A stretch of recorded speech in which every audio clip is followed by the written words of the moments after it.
About our virtual memory. So you go to your Advanced tab, under Performance, click on Settings, and then under Advanced there, this is where you'll find out the virtual memory. So I've got 768 megabytes. Now that's not double what my RAM is. But since I am the only person on this machine and I really don't have anything else running on it right now, I should be okay just to show you. But do keep those recommendations. Make sure your virtual memory is double your RAM. Now, to find out how much disk space we have, I'm going to hit my Windows and then the E key. That's a shortcut to bring up my Windows Explorer. Okay, so I want to find out how much space I have on my C drive. So I'll right-click on that and click on Properties. And I've got about 119 gigabytes of free space. That should be enough. So now that you know you've met all your prerequisites, let's go ahead and install the Oracle software. And here we are at Oracle's website. Now what we're going to do is go ahead and download their software. If you scroll to the right, you'll see a link that says Downloads. Go ahead and click on that. We're going to download and install the Windows version, and then later we'll talk about the differences between Windows and Linux and Unix. Okay, so click on Oracle Database 10G Enterprise Standard Editions. And it takes you to this page. Make sure you download the proper version for Microsoft Windows. And then you're taken to the acceptance page. It looks like they've got all the evildoers covered. Make sure you read all the details, hit the accept button, and you're good to go. So just take a few minutes to download the 655 megabyte file. I went ahead and downloaded my file to my desktop. So the next thing you want to do is extract it. You can use something like WinZip or Zip Central, or you can even use the Java tool called jar if you're familiar with that. I'm going to go ahead and double click on mine. I extracted my zip file to the C drive, which gave me the database directory here. Underneath that, we've got our install directory, and underneath there, we've got OUI.exe. So we just go ahead and double click on that. And it gives us a nice little splash page. And there we go. So we go ahead and click Next. Let's just install the standard edition and hit Next. And we can leave almost everything just as the defaults, or a DB 10G Home 2.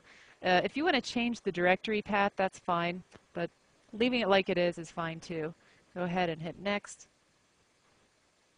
Well, eventually you get to a screen that looks like this. You have several choices: create a database, configure what we call ASM, we'll talk about that later, or install database software only. Let's go ahead and just install the software. Hit Next.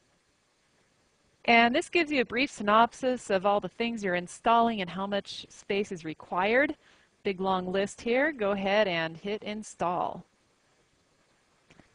After you install your Oracle software, then you'll want to install the database. Now you can launch the Database Creation Assistant either from the OUI or from the command line here. So I'm going to launch it with DBCA from the command line, and we'll get a nice little splash page and get to the wizard. Now the wizard's pretty easy to step through. In fact, for most cases you can just hit next, next, next, finished, and you're done, like a lot of Windows applications, right? Okay, so go ahead and hit Next. We want to create a database. Later I'll show you how to manage templates. It's just a way of storing the meta information about your database. And then we'll talk a little bit later about automatic storage management. That has to do with logical disk volumes.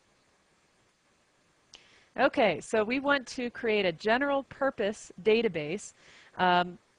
You have other choices here, and really the way in which these differ are the initialization parameters. Okay, so general purpose should be just fine. If you want to see the details of what your initialization parameters look like, just click on the details.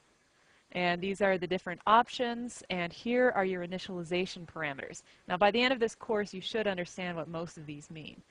Okay, good. Close that.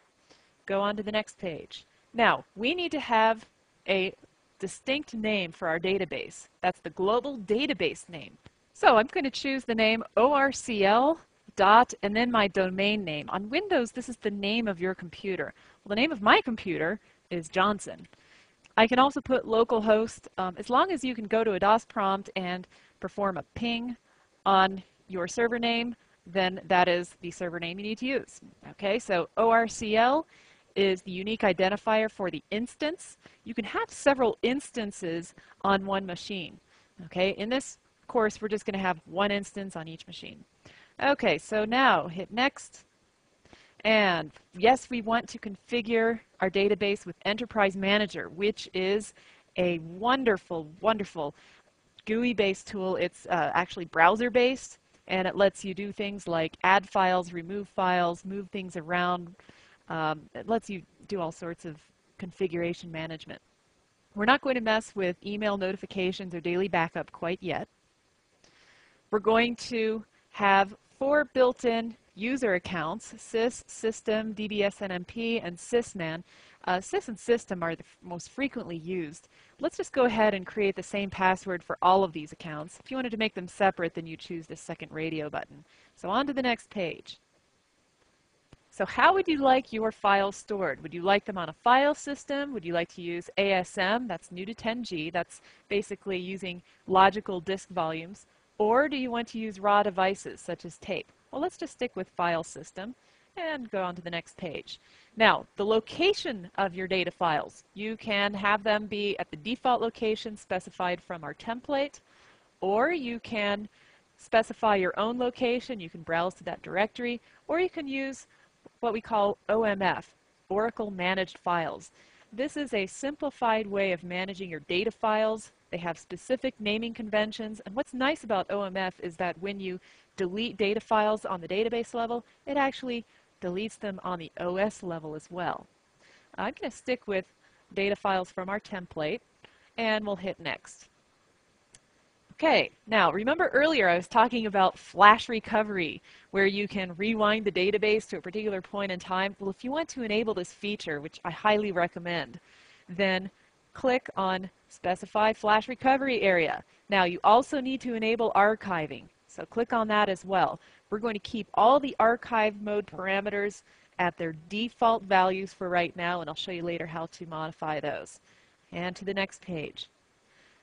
So there's several schemas that you can install, and these are the sample schemas. For example, you might hear of the schema called Scott with the password of Tiger.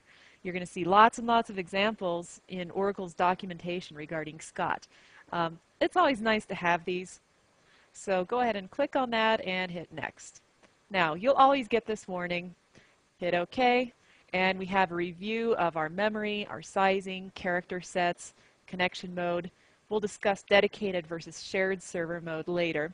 But basically, if you want to tweak any of these now or later, you can do that. Okay, so we hit next, and we are finished. So go ahead and click on Finish.